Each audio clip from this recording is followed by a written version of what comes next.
কিন্তু আমরা একটা গল্পকে ইনক্লুড করি। বর্ধমান হাওড়া স্টেশন থেকে একটা ট্রেন ছাড়ছে, লোকাল ট্রেন। ট্রেনের এক পাশে বসে আছে 20-22 বছরের একটা ছেলে, তার পাশে মা, তার পাশে বাবা, আর উল্টো দিকে স্বামী স্ত্রী আছে।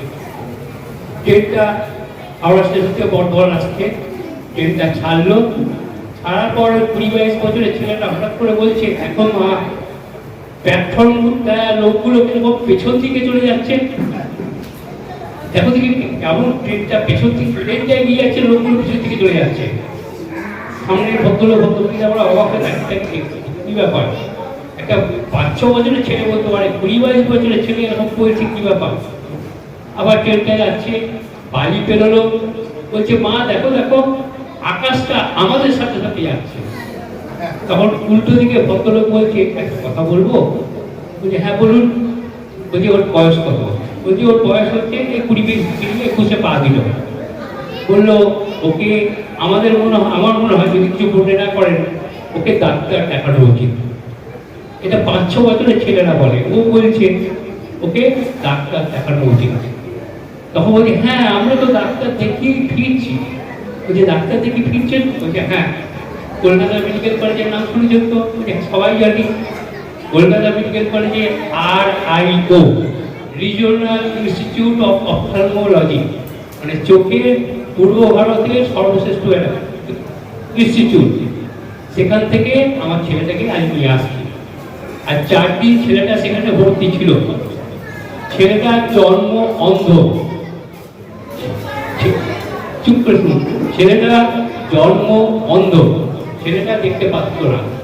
হঠাৎ করে কলকাতায় একটা অ্যাক্সিডেন্ট হয়, একজন ভদ্রলোকের ছেলে মারা যায়, তারা বডি দান করেছে, তাদের চোখটা ছেলেটাকে দেওয়ার জন্য ছেলেটা আজকে প্রথম পৃথিবীর আলো দেখতে পাচ্ছে।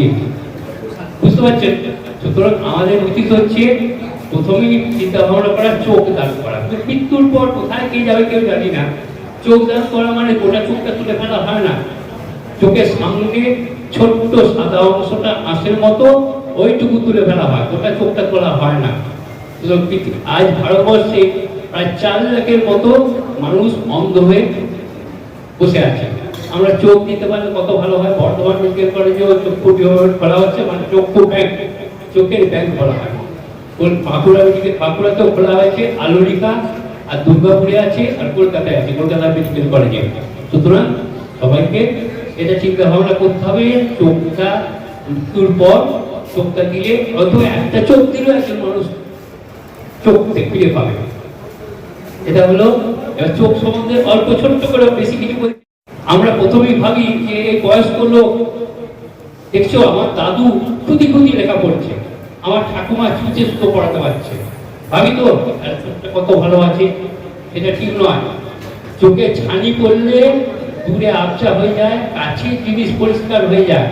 ছানি পড়লে চোখে ছোট ছোট লেখা দেখতে পাওয়া যায়, পড়তে পারা যায়, ছুঁচে সুতো পড়ানো যায়।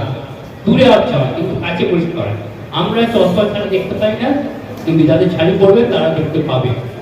আমাদের ভ্রান্ত ধারণা ছিল যে আমার দাদু দারুণ দেখতে। বুঝতে পারছেন? চোখ ভালো রাখতে গেলে কি করতে হবে? বেশি কিছু নয়, সপ্তাহে পুরুষ মানুষের প্রত্যেক দিনই মাথায় শ্যাম্পু করতে হবে, তাহলে মাথার যে হেয়ার ফলিকলগুলো সেগুলো সমস্ত হামেতে ধুলোতে বন্ধ হয়ে যায়, যার ফলে চোখে ইনফেকশন হয়। চোখ সবসময় রগড়াচ্ছে, ওই জন্য মাথায় শ্যাম্পু। মহিলাকে সপ্তাহে 3 দিন করে শ্যাম্পু করলে সবচেয়ে ভালো। আর চোখের খাবার কি? চোখের খাবার হচ্ছে সবচেয়ে ভালো জিনিস হচ্ছে কুমড়ো।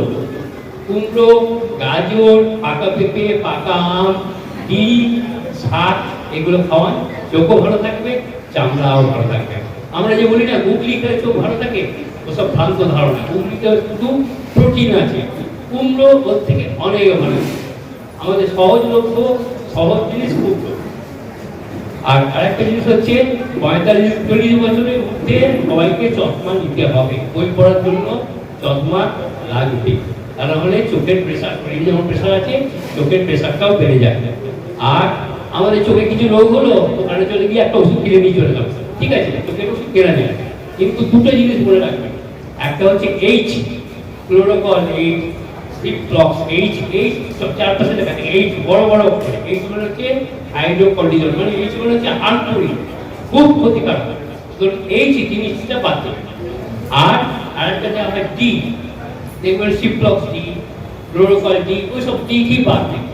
সিম্পল জিনিস তো, ডি মানে ডেঞ্জারাস, ডেক্সামেথাসোন স্টেরয়েড লাগাবেন না, আমরা সিম্পল চোখের ওষুধ লাগাবেন, ঠিক আছে। আর বাচ্চা ছেলেদের স্কুলের বেঞ্চে অল্টারনেট করে, সামনে বেঞ্চে যে বসছে তাকে পিছনে বসাবেন, তাহলে সামনে বেঞ্চে পড়ে দেখতে পাচ্ছে, পিছনে বসলে দেখতে পাচ্ছে না, সেটা বুঝতে পারবে না।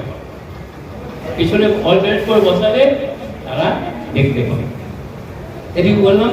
আর কি আরেকটা জিনিস বলতে ভুলে যাচ্ছি, চোখে টেডিয়াম বলে একটা জিনিস হয়, চোখে কোন থেকে একটা মাংস হয়, ওই মাথায় শ্যাম্পু না করলে টেডিয়ামটা খুব কাজে পড়ে। আর কাজল পড়াবেন না, চোখের নিচের পাতায় ফুটো আছে, ফুটো দিয়ে সরুন নালি গলার ভেতর গেছে, কাজল ঢুকলে এখন শুধু কাজল পড়ায় না, নালিটা বন্ধ হয়ে যায়, তখন চোখ দিয়ে সারা জীবন জল পড়ে যায়, তখন কাজল পড়ানো বন্ধ। ঠিক আছে, রাখছি। রাই সেরিমোনিয়াল হাউস বর্ধমানের শাঁখারীপুকুর এলাকায় বরফকলের ঠিক বিপরীতে। এখানে মধ্যবিত্ত থেকে শুরু করে সমস্ত মানুষের সাধ্যের মধ্যেই রয়েছে রাই সেরিমোনিয়াল হাউসের সুযোগ সুবিধা। এসি থেকে শুরু করে নন এসি যেমন চাইবেন তেমনই পাবেন। একেবারে সুসজ্জিত ও পরিষ্কার পরিচ্ছন্ন একটি সুন্দর অনুষ্ঠান বাড়ি। এখানে রয়েছে এসি, নন এসি, নটি রুম, রয়েছে আন্ডারগ্রাউন্ড গাড়ি পার্কিং এর সুবিধা।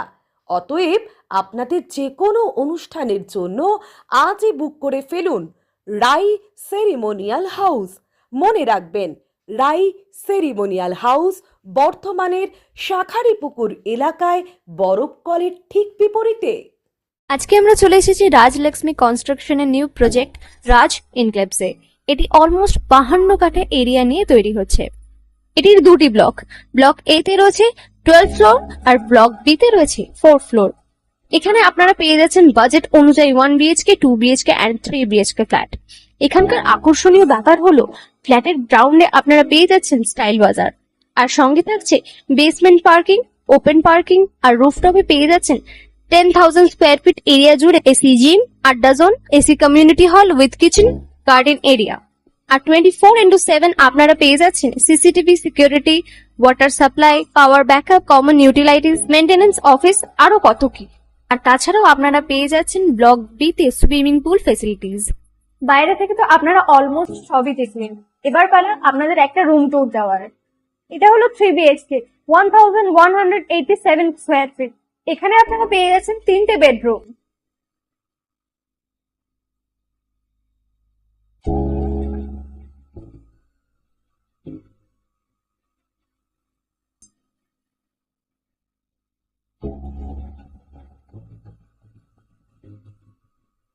তাছাড়াও আপনারা পাচ্ছেন ডাইনিং এরিয়া, সাথে একটা কিচেন, দুটো বাথরুম, সঙ্গে সাউথ ফেসিং ওপেন ব্যালকনি।